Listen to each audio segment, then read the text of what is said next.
Hey everybody, welcome to this week's Roundup. There is a bunch of stuff to talk about this week, so I'll try not to spend too much time on any one topic. And I don't know if this means there's a whole bunch of stuff this week, so there'll be less next week. But as always, I don't care how long these are. Maybe this week's is going to be an hour and next week's is going to be 5 minutes, whatever. These are as long as they need to be. So hopefully they'll both still flow nicely, but let's jump in and see what we got. First up, Lou from Lou's Retro Source just did a video showcasing Wizzo's remote control app for the Mr. FPGA platform. This is the app that I've been gushing over for months now, ever since we did the interview, which is also embedded right in the bottom of the post if you're interested in that as well. But honestly, this has just been such an unbelievable help to how I use and manage my Mr. And it's good for little things like you plug in a brand new controller and you haven't mapped it yet. So do you go and dig out a USB keyboard? Nope. Just flip open your phone. If you've saved it to your favorites, you just press a button and you could control your Mr. with your phone app, which for stuff like mapping button controls is totally fine. It's not like you're trying to use your phone as a controller. You're just trying to hit escape and enter and spacebar and stuff like that, and the arrows, obviously. But that's just scratching the surface. Please check out Lou's video where he goes into a lot of detail of this stuff. And if you're somebody whose Mr. is connected to the network, whether it's Wi-Fi or wired, just download it, install it, watch Lou's video, and it's one of those things that you probably didn't know that you needed this until you downloaded it and started using it. And if you have multiple Misters connected to a network, this is a must-have. This will allow you to change your MAC address just by pressing a button. It'll allow you to easily access each without knowing. If you do that, you could use a host name and change the host name and access it that way. There's so many things that this thing does that have just made my life infinitely easier. So, there's no affiliate link on a free app. I'm pushing this because I want all of your lives to have gotten as easy as mine has when it comes to managing Mr. So I'm going to continue to push this thing because I absolutely love it. And thanks to Lou for doing a video on it. Victor Luschitz, the same developer who did the 32X Resurrection complete remake of 32X Doom, has just released a PCM sound driver for Genesis Mega Drive consoles that allows you to access the Sega CD's PCM sound hardware and not necessarily the disc at the same time. So, to skip to the end, essentially what this means is either ROM hackers of existing retail games or people just doing from scratch dev work on the Genesis could have better speech and PCM sound effects by utilizing the Sega CD's chips as well as the Genesis. So you might be thinking, well, accessing the Sega CD audio, didn't Chili Willy do that over 10 years ago? Yeah, but this is different. And I believe this is actually based on some of Chili Willy's work as well, but those original hacks allowed you to have CD audio playing along with a Genesis game. So we've seen that a lot with FPGA hardware emulation. So doing things like MSU1 style drivers and getting CD quality soundtracks with Genesis games.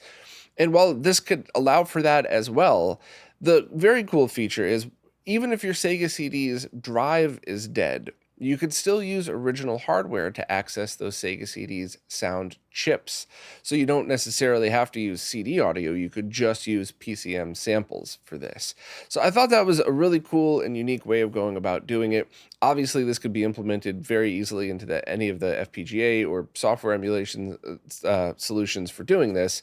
But the fact that you could absolutely do it with real hardware, with a Genesis or Mega Drive connected to a CD unit, I thought that was pretty awesome as well. So thanks to Vic for continuing to make open source and awesome stuff. Thanks to Chili Willy for getting us started and helping with all of this stuff. And thanks to Matt for writing an article that even dummy non-programmers like me could understand. Pixel Effects have just announced EU and UK distributors for the RetroGEM, and this really made me think of what I probably should have described the product as last week. Now, I still stand by every single word I said. That was all true, or at least parts that were opinions I was pretty clear about. However, here's, in about a minute, what I think I should have probably just said last week. The RetroGEM is an internal digital-to-digital HDMI mod for multiple consoles, including the PlayStation 2. It's $200, which is exactly the same as their DC Digital, PS1 Digital, and N64 Digital. Those have all gone up in price because everything has gone up in price.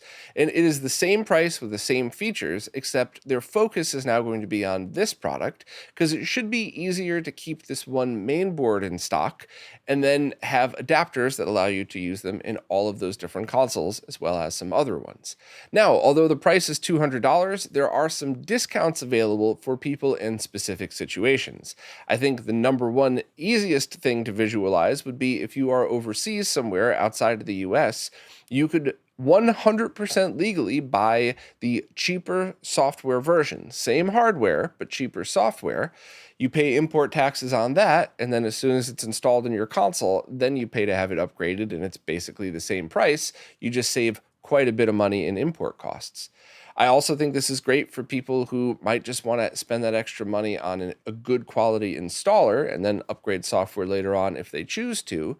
And while most people will probably end up upgrading or just buying the full edition, I think this is also a great incentive for people that were interested in any future scalers that have HDMI inputs, because you could save quite a bit of money by just getting the lower software version and outputting direct original resolutions and letting whatever your future scaler is do all of the work. So essentially, this is an incentive for you to save some money on these and then use that money to buy their morph. But that's obviously all speculation because they did not mention the morph at all since talking about the RetroGEM. And since I'm speculating anyway, here's what I hope and think is happening in the Pixel FX world. The morph was originally supposed to launch as a competitor to the RetroTINK 5X, and then it got delayed from its launch date of last summer, and I assume that's because they heard Mike was working on a 4K version, so they wanted to make sure that they did 4K as well. But now that it's still not here, are they just going to release another 4K scaler that does exactly what Mike's does, even though Mike's 90+% done with it and about to launch it? Or maybe they didn't mention it because they see a hole in the market, and rather than be competition, maybe they could find a way to just pull on different sales while kind of still boosting the rest of their products. And what I hope, I'm speculating, all of this is my own BS. I just hope that they're listening and take it seriously. But I hope that they see this stuff and they think, okay, well, let's not just do exactly what Mike did. Let's make something like maybe a HDMI to HDMI 4K gaming scaler that's going to be less expensive. And then let's take that Infinity switch, which looks awesome, by the way. All the pictures they put online looked really cool. So maybe let's take that and then have an analog to digital conversion module in it that's designed to work with that other cheaper scaler. Not cheap, it's not going to be cheap, but cheaper. And then that way, if you want, you could buy all their products and interface it together, or you could still just get piece by piece, whichever you want. I imagine there would be people out there with Xbox 360s and PS3s that would just get the HDMI scaler, or maybe you want to upgrade your Switch, or you don't have a Switch, so you want to get their entire infrastructure all on your setup.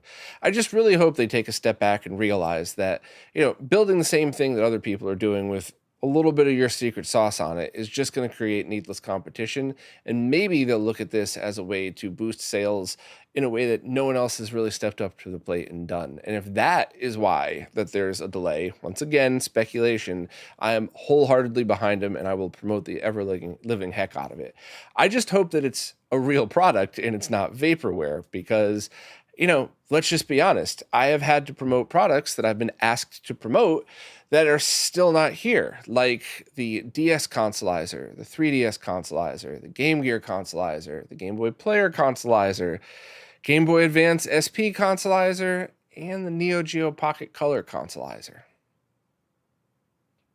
And speaking of announcing new scalers, Mike Chi has just released info on the RetroTINK 4K, and it's real. It is 100% real. This is a prototype I'm holding in my hands now that I've had for months. The official version is shown in the video, or in the post next to me. You can check out the post for more details.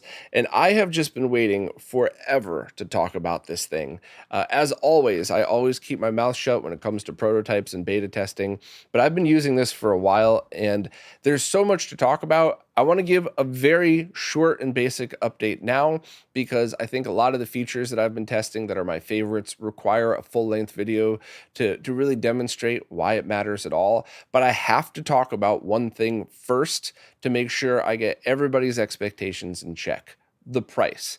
It's going to be really freaking expensive. So here's how you should look at this. Think of the RetroTINK 5X, the current product that's out now that is awesome. It's not going to stop being awesome when the 4K is released. Think of the RetroTINK 5X as like a really good quality consumer grade TV with component video inputs. So it does everything that you could imagine. Nobody who's a fan of retro would ever say it looks bad. Everybody recognizes how good the product is, how good that TV would be too, except there are a bunch of crazy people out there like me that also appreciate going the distance and picking up something like a Sony BVM, a broadcast video monitor that has a lot more sharpness, a bunch more control options, and those are insanely more money. More money than the RetroTINK 4K is going to be, that's for sure. And there are tons of people out there that would go, why would you need that? That first experience is totally fine. There's no lag, everything's great. And they're totally right. If you are someone who has, let's just say you got a G-SCART switch or a G-Comp switch and all your consoles are plugged into that, and you're plugged into the RetroTINK 5X, and you're just scaling to 1080p 5X in generic 4x3 mode, and everything's perfect, and you love it, keep loving it. It's an awesome setup. You do not need to upgrade. You do not need the RetroTINK 4K, and I mean this with love. There's not any slander towards Mike here. I just want to get expectations in check before we talk about any of the features with it, because this product is for the people that would look at a Honda and go, that's an awesome car, but I'm saving up for the Acura. This is not for the people that go, it's the same car, it's the same engine, what are you doing? And I mean all of that with respect. I'm not teasing anybody. I'm just trying to make it very clear. This is an expensive product for people that want all of the extra features. However, it's going to be from about 1080p below 1080p 60. It's going to be pretty much the same as the 5X. So, and once again, that's a compliment. Now, however, this thing has got a bunch of things that I think are really worth talking about. And the one thing I just wanted to clarify that might not be really clear in Mike's post about this is in back, you have a bunch of component video inputs and some audio inputs for the VGA port that in the final design is going to be a 3.5 millimeter jack. And in front, you have S-Video and composite, but there are S-Video and composite inputs in back. You could either use the green component video as composite, or you could use the VGA as either S-Video or composite. And the way I have everything run in my setup is I have all of my consoles run through an Extron Crosspoint that's just out of view here behind me. And all of those are run via a BNC to VGA cable into this. And then I have a second output of the Crosspoint, just a single RCA adapter going into the green jack. So everything, RGBS, so basically RGB SCART, but through this connector, S-Video, component video are all run, and VGA technically all run through this connector, and then composite videos run through the other. So everything I have is plugged into the back of it, and then all I have to do when I power on the TINK 4K is select my input there. I wanted to share that because that's one of those interesting things where I think one of the complaints of the 5X, and definitely a complaint of the OSSC, another product that's still awesome and not getting any less awesome with these releases of the new ones, is that people don't like, a lot of people don't like cables coming out from all sides of these things. So you can absolutely have this put in your setup, have all the cables come out the back, and it'll be nice, neat, and clean. The other thing is there is an HDMI input. And what I personally have been using this for is Blu-ray players with direct video output, source direct. There's a bunch of different names that they call it, but basically it sends the data off of the disc directly to this, and then it lets this do the scaling. Why would you need that? Well, if it's a 1080p Blu-ray and you're going to 4K, you probably don't. Your TV will probably be exactly the same as this. However, what if you put in a DVD that was a TV show? So something shot in 30 or 60 frames per second, interlaced video. Now you could use CRT Simulate with a mask, and now you could have this on your TV and have it look basically like watching a PVM with original 480i content. I thought that was cool, and you have no analog interference. But I've also been using it with Mister's direct video mode. So now you just set Mister to direct video and let this add all of the scaling and scanline filters to it, which was awesome. All true digital scaling of that. And of course, it could be used to scale all of the Pixel FX products and basically anything else out there that's HDMI. You could take those classic consoles like the SNES and Genesis Mini and plug those into it and go from 720 to 4K, or even use the pre-scaling filter to drop it down to 240 and then scale that to 4K, so you could actually have a true look of what it would have been like. Of course, you're still end up playing a laggy, software emulation console, so that's up to you if you want to buy a premium device to do it. But I'm just putting ideas in people's heads. And yes, you can scale Xbox 360 and PS3. The one thing that I will say is that right off the bat, launch firmware, if there are PS3 and 360 games that you feel would benefit from sharp scaling, this thing is absolutely going to improve that for the same reason that it improves retro. Now, your TV scaler probably does a great job soft scaling those. So you're really going to want to mess with the settings and see if, at least at launch day, this could improve it. But Mike's been notorious for releasing free firmware updates that do quite a lot to things. So who knows what this is going to be like a year or two from now. Maybe you could do even more with those consoles.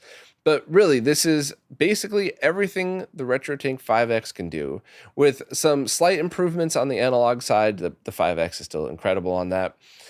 Can go to 4K. It's going to have a bunch more resolution and refresh rate options. And also the compatibility is very much increased. And I just want to take one quick second before I stop with this one to thank Brooklyn Arcade, as well as Tech, Cruz, and Beast for helping me out one night. I went down there and hid in the corner of the basement and tested every arcade board they had through the Tink 4K, and including, I believe it was the Taito board, Taito something, but it's notoriously bad with sync. It won't sync with anything, and it synced with this. There was only one or two strange issues, and Mike's looking into those. It could have just been some of the stuff that we were using, but the compatibility is significantly gone up, at least on the arcade board side, which means on the retro PC side, it should be increased as well. So once again, with all of the love and respect to absolutely everybody who's listening to this, including Mike, you don't need the RetroTINK 4K. You probably need the RetroTINK 5X if you want to have an awesome experience with all those options on your flat panel. But for people that want to spend the extra money on something that'll do a lot on both TV shows, some movie stuff, and video games, of course, because that's its focus, this is going to be huge. And I think there's going to be a lot of more info and a lot of videos out there. And now that Mike's officially announced it, I'm going to be using this basically in every single live stream that I do from now until launch day. And I will show more features. And just remember that it's still currently in beta. So if something goes wrong, don't worry. I'm sure it's going to be fine on launch day. But it's been really solid since. So very excited that Mike officially has announced this. And we should be seeing it by the end of the year. And it's going to be very expensive. But, I'm not going to say it again. You get what you pay for. You don't need it. But if you want it, you're going to feel like it's worth the money. Pre-orders have just opened for the NES and Famicom versions of Sam's Journey, which was a game written by Knights of Bytes for the Commodore 64 a few years ago, and they've been working on an NES version ever since, and it looks like it's ready to go with every option you could imagine. You can get just the cartridge only for either Famicom or NES, and that still comes with quite a few different things, but you could also get an Ultimate Edition that has a ton of extras, and then they even sell separately other stuff like vinyl versions of the soundtrack, a third-party controller with a Sam's Journey sticker on it. So really, this is just one of those games that, check out the gameplay that's out there, check out their footage, see if this is something that you're interested in, and then just decide which version you want. Are you a collector that wants absolutely everything? Do you just want the cartridge in a box and a manual? All of the options are there if you're interested. I don't believe there's going to be a ROM released with it, but I think that's something that, if I personally, just opinions, but if I were a retro game developer right now, I would release on cartridge first and I wouldn't even talk about ROMs until after those had shipped to customers, just to significantly reduce the amount of piracy. Because people trading ROMs, I know there's a lot of people that disagree with me on this. People trading ROMs don't really cut into sales that much, especially for retro stuff. Because if you really love new retro games, you're probably going to buy it anyway. But what does cut into sales are when absolute dirtbags around the planet take this ROM, put it on a cartridge, and sell it. And it seems as if it's the official version. So people that don't know any better, which is probably most of us, would see it and go, oh, cool. Now, Knights of Bytes must be selling these on Amazon. Nice. I could just buy it right from here. And they don't even realize that they're buying it from a thief. So I totally get not wanting to release the ROM at least right away, but hopefully they'll eventually let it sell it ROM only. But for now, if you want the official cartridge for it, definitely check out the post and all the links. Chris from Displaced Gamers just released another video in the Behind the Code series, and this was for one of the most requested games that he had, Strider for the NES. And I think I'm just going to use Chris's words to describe this. What happens when you fail to account for the NES not having the next frame ready before it's time to draw that frame to the TV? The answer is Strider. Strider happens. I like all of these videos. I've watched every one that Chris has released. I understand most of them. I'm not a programmer, so I'm trying to follow along. But this one was kind of funny even. It's not funny like written as a comedy, funny like the game is so broken, like really broken. So if you're into these even a little bit, this is definitely one to watch because I think you'll find it as interesting and amusing as I did. Steve from RetroTech just sat down to do an interview conversation with Kirsten Otis, who is the audio and video design department head for the Museum of Fine Arts in Houston. And I've actually met and hung out with Kirsten a few times. He took me on a tour of at least two museums, two of them. We also went and hung out down at the shop and everything. Awesome guy. I'm really glad that Steve had the opportunity to talk with him about this stuff. And I think that this is something that this would really be like a blanket video for many people because retro video game nerds might be interested in it, people who like old tech, and even just people who want to understand why they still see these things in museums when you could do other stuff that could do a decent job having the same effect. So I think this is really a fun one for people to listen to. And I think hearing Kirsten's point of view on all of the stuff, and even Steve's as somebody who has to go in and fix it, is pretty interesting. So awesome interview with two very cool people. And I hope other people enjoy this one as much as I did. There's a bunch of updates to the GC Loader project, and I'll go through all of them right here. First and foremost, on Monday, pre-orders have opened from US, EU, and UK resellers of the latest version. And latest version is because I believe the parts that were required to manufacture the original version had gone end of life. So it had to be redesigned by the same two people, Daniel Crack and Dan Kuntz, Dan from Pixel Effects. And they used parts that should be available for a while. However, since everything has gone up in price, this went up in price as well. It raised $25 to $105.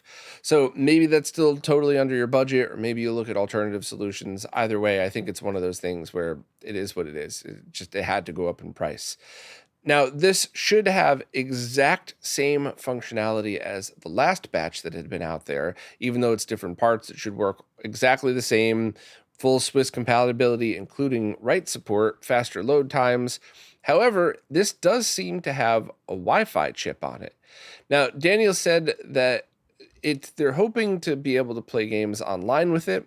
They're not really sure if streaming games would be a good experience, but I have to strongly disagree. After seeing all of these ODEs with methods to connect to RetroNAS, even including the GameCube with its network card support, I think being able to have just a small SD card in your GameCube to manage all of your homebrew and everything else, but to stream any of your ISOs from your RetroNAS over your local network, of course, not over the internet, I think that would be a huge feature.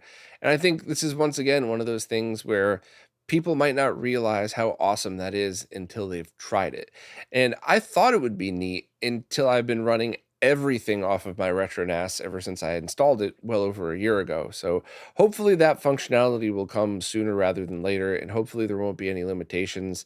There could be a few reasons why you might get some slowdowns, but it's two very smart people working on this. I imagine they'd be able to find a workaround for it.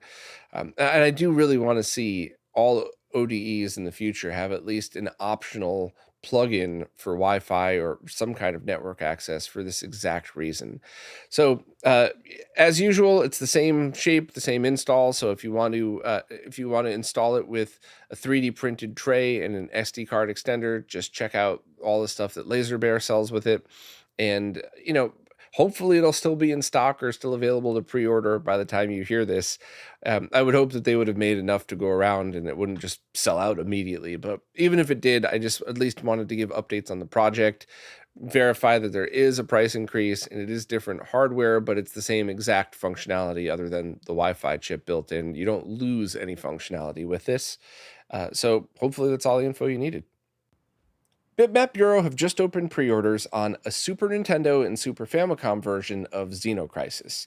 The price is either $70 or $100 depending on special edition or regular edition, and it's due to arrive at customers before the end of the year.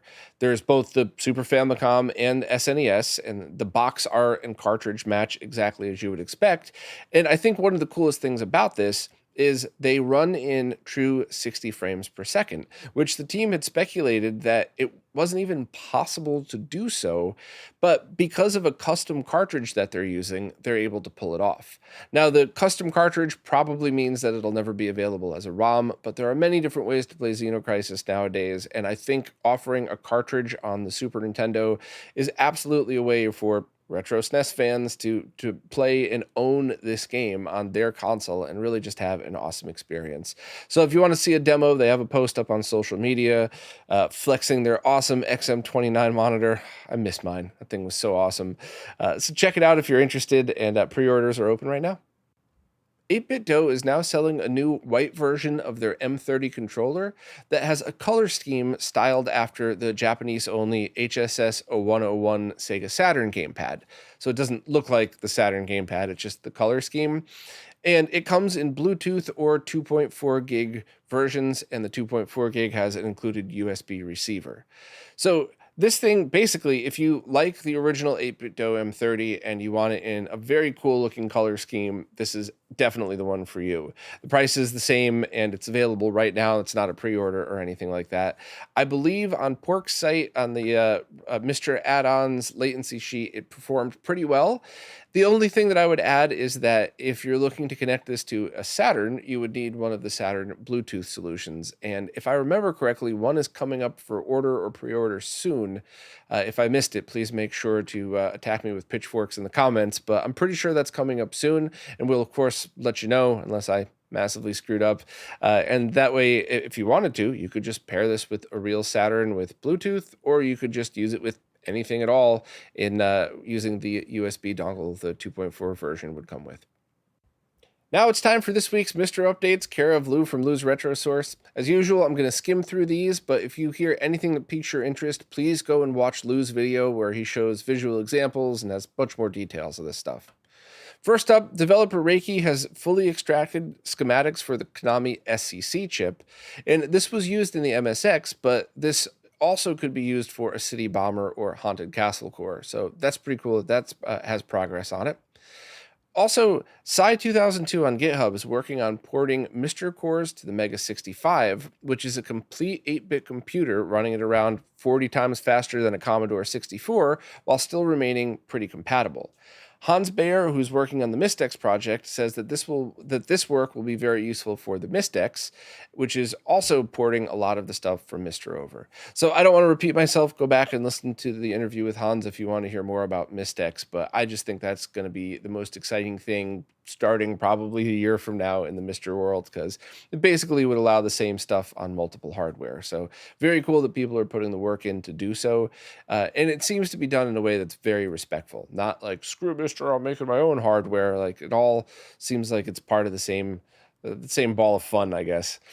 Also, Ultimate Mister is now selling the Gamer Pro Advanced Adapter, which is a USB device that can plug those HDMI controller connectors into it to allow for a low latency USB controller adapter. You know, opinions are like assholes. We all have them and they all stink. And I hate these HDMI adapters. I always have. I thought they were dumb on the Bliss box. I wish they never existed. They're the most confusing thing for noobs. It's so weird, and some people love them. So I am okay being wrong with that. I did absolutely love Ultimate Mister's other all-in-one snack adapter, and I wish they would do a version of that that also has maybe a switch to go between snack and regular USB, because that's a small box with a bunch of different controller ports in it. That I thought was brilliant. I loved that idea, and I'm not mad at them for making this. They should have options for everybody, not just loudmouths like me. But yeah, I just can't stand these adapter things, and I just think it adds so much clutter and weirdness, and it just adds to making Mister feel like a science project when it's supposed to feel like a game console. But once again, just my stupid opinion. If every single person listening to this disagrees, that's totally cool too, because I'm sure this thing is going to perform just as well as the other products. They claim a 1 millisecond pull rate, and I believe them because there's been some good products that have come out of the controller adapter world lately. So by all means, Ricardo, no disrespect for this. I'm just sharing my opinion, and I hope you sell a bunch of them, but I just wish they never existed to begin with. Next up, some people are using RFID tags to automatically run games on Mister. They've even printed cards that have the logos of the games they want to run. It works by taking a card, tapping it to an RFID reader, and then Mister will execute the game that was printed on the card. I love this. Yes, technically it's useless. I know. There's going to be somebody in the comments who's like, how is it any different from just selecting the game? It's not. I totally understand that side of things, but I personally think it's awesome. And once again, feel free to call me an idiot if you would like to. I just think it would be so neat, because what if, just putting this out here, what if you have a complete in-box collection? Or what if you just have a bunch of cartridges and you open up your cartridge and you just put some blue painter's tape on the inside to tape your RFID sticker to it, which is completely removable, not a permanent mod. The painter's tape won't even leave a goop on it. And now every time you want to load a game that you own, you just tap it up against your Mister's RFID reader. I think that is awesome and hilarious and a tactile experience. And yes, technically it's useless, but I love it and I would buy it. So I'm sure at least half the people listening are going to disagree with me on this. And the last thing I talked about, that's cool. It's all just opinions. And, I think it's all awesome. We already talked about Wizzo's remote script, but there's also an issue where the U-boot text file would have an issue when you set a MAC address and fast USB polling, but that's now fixed. So basically, if you were going to use any of this stuff, just run update all and then use it, which you probably should always do anyway, but it's just a friendly reminder.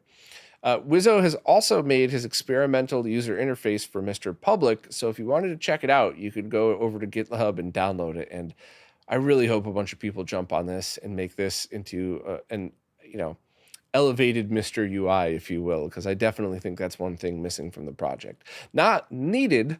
Running accurate cores is what was needed, and everybody that's contributed to Mister has made that happen. So nobody should feel bad for not having a UI, but if people would like to work on one now, awesome. Also, Uber Yoji, I'm so sorry. Everybody knows how bad I am at pronouncing these. Have updated their custom boot ROMs for Mister. These are ROMs that could be used as splash screens when loading a core, which is great for streamers. This might seem like something to skip over, but I gotta stop for a moment. Anybody who streams using Mister has probably had compression issues or possibly even dropouts on all of the UI. So that fuzzy screen in the beginning, you have to make sure to disable that and change it. I love Ronnie Snice's backgrounds for those. You might want to just enable those and update all and use those. But also, every time you're loading a core, you boot up the core and there's just the menu there. It's really cool to be able to have these backgrounds because it's less of a chance of the screen going all black for long periods of time, and then the compression ramps up, and then when the signal comes back on, it causes very weird things in streams. I don't really know why, to be honest with you. I'm sure smarter people could explain it to me, but everybody who streamed Mister has run into something like that. Also, there's been more updates and some progress on the N64 stuff for Robert, who's just absolutely killing it with that. So thank you very much. Also, Pirko is taking a look at Super Off-Road, which is a very fun game. He's looking at schematics now, but he needs some missing PAL dumps. So if you could help him obtain a PCB, please contact him on Twitter. And lastly, the big one, Hotego posted a video on Twitter teasing that the Simpsons core might be coming soon. This video doesn't show any gameplay or anything, but you could hear the insert coin voices, and anybody that's ever played the game definitely knows what it is. So that's exciting. Even if this is just the very first steps of The Simpsons and it's months away, it's still really nice to know that it's out there, because that's a really, really fun beat 'em up game.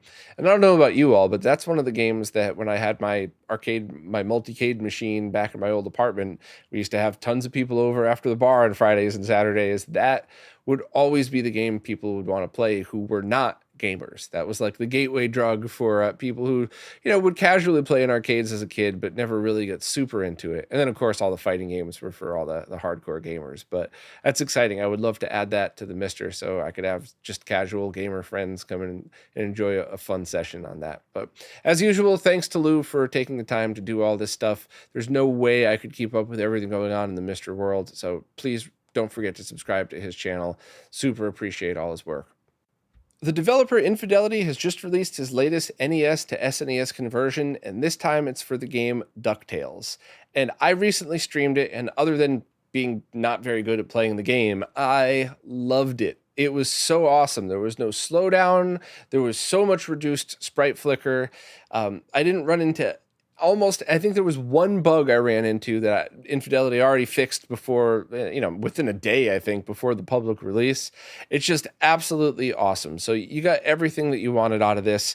If you're curious as to why these things are important, I just want to be respectful to everybody's time and not repeat myself. So I left a link in the post to where to get more info of me rambling about how much I love this stuff and why you should care about it.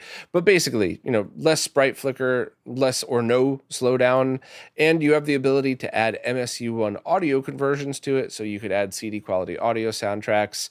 And there's always the potential for more enhancements. And in this conversion, Infidelity has the A button mapped to the pogo jump. So anybody that sat through my stream kept seeing that. I don't know if there was something wrong with my controller, or maybe I'm getting twitchy in my old age, but when I was doing the pogo jump, which is down, so you jump and then you hit down and attack, and you hold those buttons, and you're supposed to stay in the pogo mode until you get hit, or there's something on screen that knocks you off. But it kept failing, and it kept failing at the most inopportune times. And I definitely remember this from the NES version. And in fact, I played the NES version a little bit before I switched over to this on the stream, and it still happened. So it wasn't the original game. It wasn't a result of the conversion. So just having an A button to do that is so awesome. And if you are the type that thinks that's cheating, that's totally fine. Just don't use the A button. I'll cheat all day when it comes to stuff like that, because it just, I don't know if that was a problem with my controller or the code or me, but I think that is an awesome upgrade.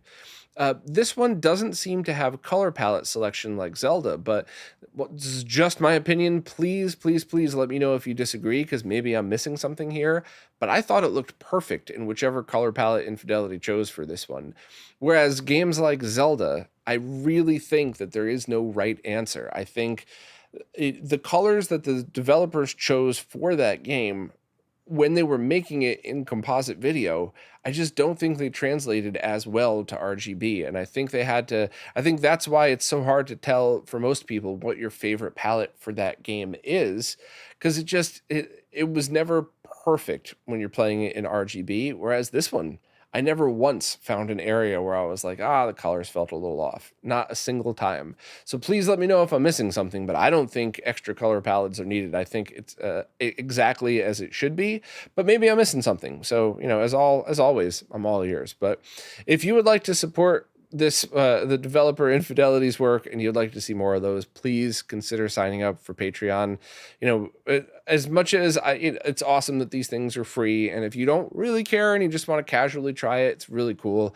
We got to keep supporting developers that do stuff like this. And while the games that he's done, Zelda, Mega Man 2, Mega Man 4, and DuckTales, are all awesome, I'm also really interested to see which ones he'll do next, because there are certain NES games that I truly think will benefit from this, and you could end up resulting in the same exact experience with a lot less shortcomings. So I'm excited to see which game he tackles next. I just hope more people sign up and are willing to support.